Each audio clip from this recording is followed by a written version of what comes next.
సిద్ధరామయ్య గారు ఇది స్కామ్ జరగలేదనడానికి లేదు.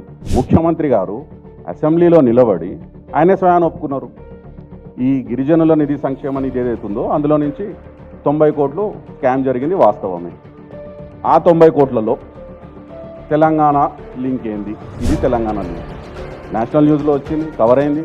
8-9 బ్యాంక్ అకౌంట్లలోకి దాదాపు 45 కోట్లు ఈ వాల్మీకి డెవలప్మెంట్ కార్పొరేషన్, ఎస్టీ కార్పొరేషన్కి సంబంధించిన నిధులు ప్రభుత్వ ఖజానా నుంచి ప్రైవేటు బ్యాంక్ అకౌంట్లలో తెలంగాణలో ఒక 45 కోట్లు, ఆంధ్రాకు ఒక 40 కోట్లు, టోటల్గా 18 బ్యాంక్ అకౌంట్లలోకి ప్రైవేటు వ్యక్తుల బ్యాంక్ అకౌంట్లోకి బదిలీ చేసిర్రు.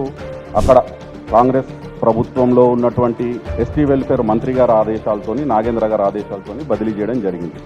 అయితే ఈ 9 కంపెనీలు ఎవరివి? ఈ బ్యాంక్ అకౌంట్లు ఎవరివి? ఈ 45 కోట్లు ఎవరికి చేరినాయి? ఈ వివరాలు బయటికి రావాలి, ప్రజలకు గెలవాలి, తెలంగాణ ప్రజలకు గెలవాలి.